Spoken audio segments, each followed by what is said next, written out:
Welcome back, everybody. Today we have another story. This time it's just about Jesus, not about John the Baptist, but it happens right after Jesus was baptized by his cousin John. The Jordan River where that happened is at the edge of a desert. It's kind of weird to think about a river on the edge of a desert or a desert on the edge of a river, but that's how it was. And right after Jesus had had the experience of being baptized and had the Spirit of God appearing like a dove and telling him, you're God's son, and God is pleased with you. Then Jesus realized that something was going to be going on very soon, and he was going to be in the middle of a big way of changing the way he'd been living. He'd probably been working with Joseph as a carpenter, but now he had other things that he was going to be doing, and he needed to get ready for them. The Bible says, Jesus knew God loved him and was very pleased with him, so he went to the desert. What was he doing out there in the desert? He was out in the desert like that for 40 days and 40 nights. Not only was he out there in the desert 40 days and 40 nights, during that time he was what they call fasting. He wasn't eating.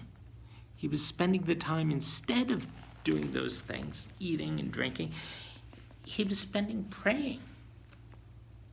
He was trying to listen to God and hear what God was saying to him, not just about what was in front of him, but probably about how he would use the rest of his life.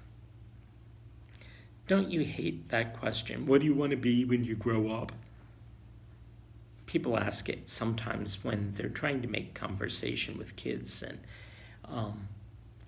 they don't always know what to ask about or what to talk about. So that it's just the standard, well, what do you want to be when you grow up kind of question. But it's a good question. It's something even Jesus thought about. And he knew that God wanted him and had made him to do wonderful things. But he knew that if he did them poorly or in a bad way, that it could hurt people and undermine what he was trying to do. And so he was tempted. Tempted means that you get an opportunity to do something that's wrong, and it doesn't always even look wrong. Sometimes it can be something that looks good, but it might be for the wrong reasons. Jesus had said he was going to be out there for 40 days fasting and praying. And at the end of that 40 days, the devil appeared and said, hey, if you're the Son of God, why don't you take these stones that are right here and change them into bread because you're hungry? And Jesus said, no, and he quoted from the book of Deuteronomy. Remember that book we talked about that King Josiah found when they were rebuilding the temple? Jesus had a lot of Bible verses from that in his head. And he said, no, it's written, you don't live by bread alone, but by every word that comes from the mouth of God. He wasn't going to be tricked into using his power to do something for himself. He realized that it was given to him so that he could help other people. And there were a bunch of other things that the devil put in front of him and tried to tempt him with. And that happens often, that we get ideas in our mind, we get things that say, well, if only I do a little bit bad, some really good things could come out of it. And that was one of the big things that Jesus got put in front of him too. He said, no, I'm not going to do a little bit of bad because a big good thing is going to come out of it. Because if it's built on something that's not right, then it's not going to be right in the long run. We call that the temptation of Jesus. And after he went through a whole bunch of this stuff, he realized, okay, he had spent time with God and the devil, and he'd been able to see some of the things that could trip him up. And God said, you know what? You're ready.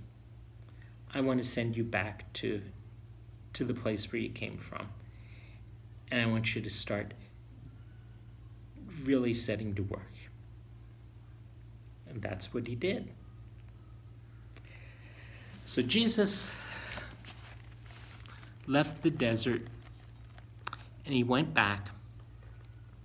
But one of the interesting things is that the Bible tells us that many times later in his life, when things would get rough, he would take a few hours or a day and just go and be alone and pray. And that's one of the things that helped him do the wonderful, wonderful things that he did. And it can help us too. If you ever want to be alone, it's okay to be alone. And if you need some time to pray, it's wonderful to take the time to pray. So that when you come back, it's not like a time out that you had to take. It's like a time out that you wanted to take in order to do a good job with your time in. Does that make sense? I hope so. And one big time you should have every day is a good night's rest. And it's time for that. So go to sleep and have good dreams. See you tomorrow.